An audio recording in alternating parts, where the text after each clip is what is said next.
Jésus proclamait l'évangile du royaume et guérissait toute maladie dans le peuple.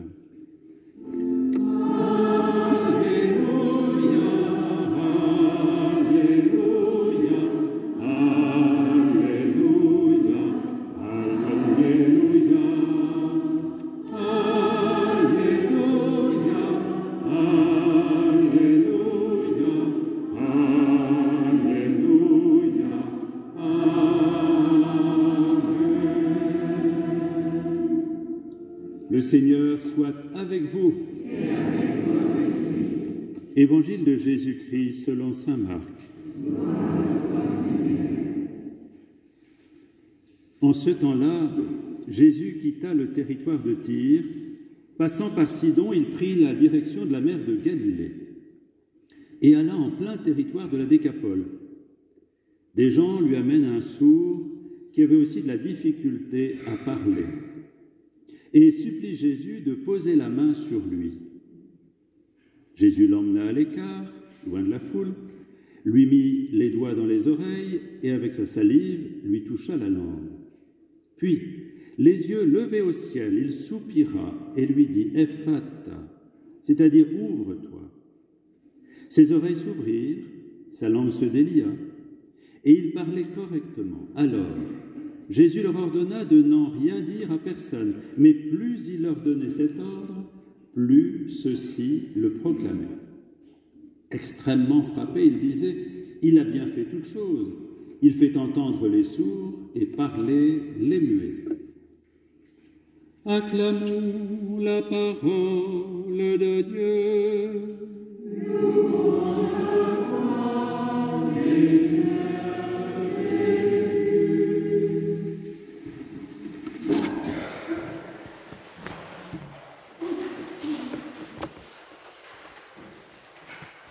Voilà une scène qui peut nous surprendre par la manière dont Jésus procède, et peut-être même qu'elle peut nous déplaire un peu par les gestes qui sont posés, notamment par la salive qui est mise sur la langue du muet. Ce n'est pas tout à fait nos habitudes de guérison. Alors, qu'est-ce que ce texte vient nous dire? Parce qu'il nous dit quelque chose de très important, je crois, comme à chaque fois que le Seigneur nous parle. C'est une prière qui vient, une parole qui vient pour toucher notre cœur et nous dire quelque chose de neuf, qui vient pour nous poquer, comme dit un de mes amis, pour nous secouer dans ce que nous sommes en train de vivre, pour nous amener à autre chose. Alors, regardons un peu ce qui se passe. Vous voyez, il y a une foule. Là, on est en pays païen, un territoire païen, la Décapole. Jésus est sorti du territoire juif et il est un passage en territoire païen. Et là, il y a une foule et en fait, cette foule vient lui demander quelque chose. Qu'est-ce qu'il vient lui demander? C'est que cet homme qui est là, qui est malentendant, il n'est peut-être pas totalement sourd, mais malentendant, le texte traduction ici c'est sourd, mais est mal parlant, c'est-à-dire qu'il n'entend pas complètement et de fait il parle difficilement. Donc on pourrait dire un sourd bègue, ou en tout cas les mots ne sortent pas bien parce qu'il les entend mal. Alors voilà qu'on amène cet homme à Jésus. Et on lui dit, écoute, devant tout le monde, là, fais-nous un miracle. Impose-lui les mains, là, qu'il aille bien. Et alors, est-ce que Jésus va obtempérer à cette demande? Pas dans la forme qu'elle on l'attend, parce qu'on voudrait que ça se passe là en public, hein, et puis que l'homme qu'on a amené, sans qu'il puisse même essayer de formuler avec le peu de possibilités qu'il a, sa demande. Non, allez, fais pour lui ce qu'on te demande. Alors Jésus, il va déplacer la situation en se déplaçant. Il emmène cet homme en dehors de la foule. Je ne sais pas si vous avez remarqué, il dit, vous restez là, nous on a quelque chose à faire ailleurs. Donc il se retire, peut-être même derrière une maison, je ne sais pas, ou un endroit, pour être en tête-à-tête avec cet homme. C'est très important. Parce que cet homme qui entend mal, qui parle mal, n'est pas un objet qu'on pourrait, avec même bonté, mais vouloir guérir sans qu'il puisse avoir sa place dans l'affaire. Jésus veut rencontrer cet homme et communiquer avec lui d'une certaine manière, puisque la communication est difficile, c'est d'accord. Alors Jésus va le prendre à l'écart, hors de la foule. C'est une première libération, parce que cet homme, si vous voulez, il est comme englué dans une foule où il n'a pas son mot à dire et où il est déjà étiqueté. Vous voyez, il est comme ça, celui-là. Rien à en dire. Bon, peut-être ça peut s'arranger, mais pour le moment, qu'il garde sa place, c'est-à-dire, il est le sourd-muet. C'est bon, l'affaire est entendue.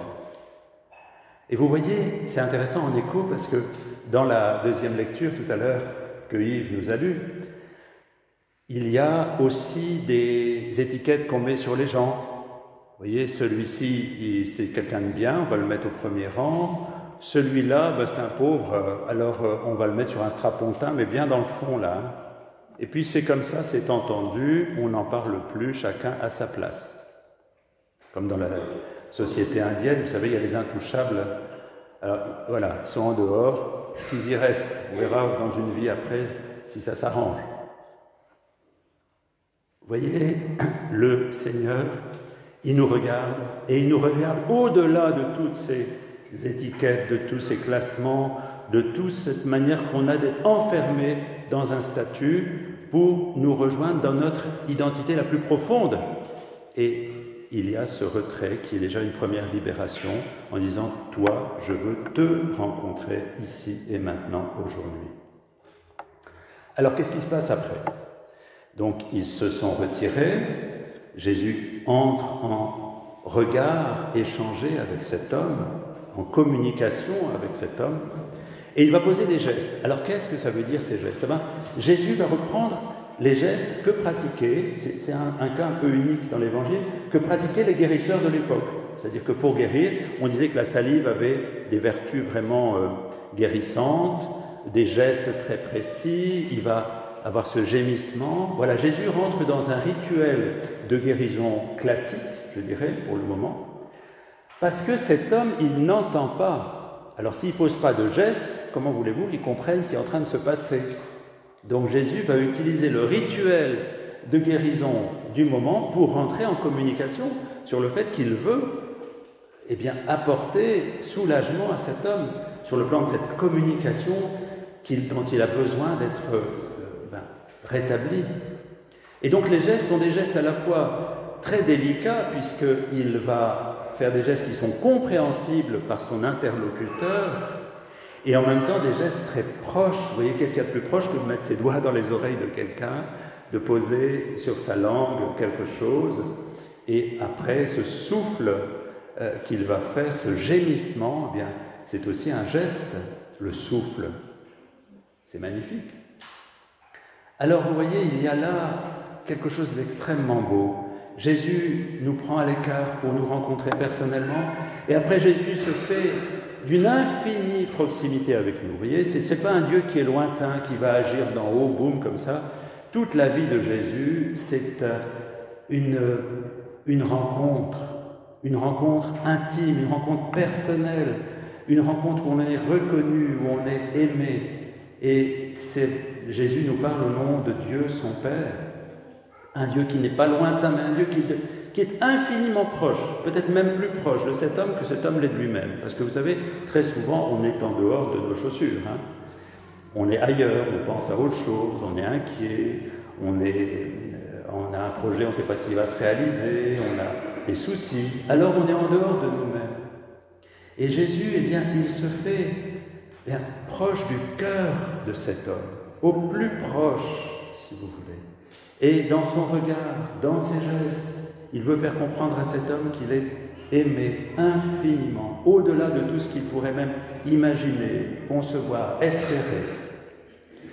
Et vous voyez, donc, retrait de la foule comme un magma, rencontre personnelle à travers des gestes parlants, proximité infinie de cet homme.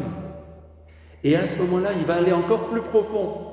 C'est-à-dire qu'avec cet homme, il va l'amener à aller au plus profond de son cœur. Parce que les choses ne se passent pas à la superficie de nos vies, vous savez bien. On peut être dans une situation, être dans un état de vie,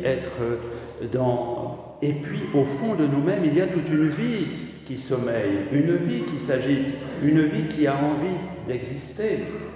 Eh bien, Jésus va aller rejoindre cet homme au plus profond de son cœur. Et c'est pour ça qu'il dit « Ephata ». Ephata, c'est un mot dans sa langue qui nous arrive direct et sans traduction. Mais après, on traduit à côté « Ouvre-toi », c'est-à-dire « Va au fond de toi-même et écoute le chant des sources ». Il y a au fond de toi-même un chant infini, un chant merveilleux qui a envie d'émerger. Alors cet homme, c'est comme nous, il n'en entend que des bribes. Il entend des bribes de ce chant, alors il n'arrive pas à le chanter parce que son oreille n'entend, l'oreille profonde de son cœur, n'entend pas le désir profond de son cœur. C'est comme recouvert, non plus par le magma de la foule, mais par le magma de toutes les sensations qui voilent son désir le plus profond. Alors, Jésus va lui indiquer le chemin pour lui montrer qu'il peut briser la pierre qui recouvre son cœur pour que cette source puisse jaillir. Ephata, Ephata. Bien, laissons cette merveille, laissons chanter en nous ce mot, Ephata. Et laissons le Seigneur, si nous voulons bien, si nous reconnaissons que nous avons soif d'une vie plus forte, d'une vie plus intérieure, d'une vie plus pleine, laissons-le nous conduire au plus profond de notre cœur. Ô toi qui es chez toi, dans le fond de mon cœur, fais jaillir la vie dans le fond de mon cœur. Ephata. Alors vous voyez, cet homme va entendre la vie qui sommeille en lui et il va pouvoir à ce moment-là la chanter. À partir du moment où on entend, on peut chanter. Il va chanter juste, il va chanter harmonieux de cette harmonie que le Christ va libérer dans son cœur. Et il va chanter quoi? Eh bien une parole qui est la libération que le Christ veut donner à chacun et à chacune. Et il va aller le proclamer. Même si le Christ lui dit c'est pas le moment, il y va, il ne peut pas faire autrement. Alors est-ce que nous allons nous aussi nous laisser libérer en nous la vie, cette vie qui doit vraiment prendre tout notre être. Vous savez, il y a une parole dans un autre évangile, dans Matthieu, facile à retenir, chapitre 7, verset 7.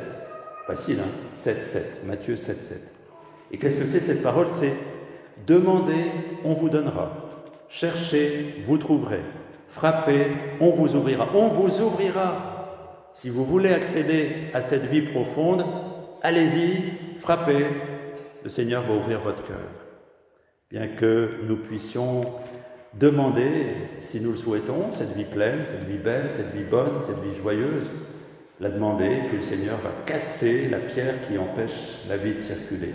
Et à ce moment-là, nous pourrons devenir pour les autres aussi de ceux qui se font proches de manière juste, de ceux qui vont toucher les cœurs de manière juste, de ceux qui permettent à l'autre de devenir libre et pleinement lui-même. Bien, Seigneur, que nous puissions accéder à cette force de vie pour devenir des porteurs de vie.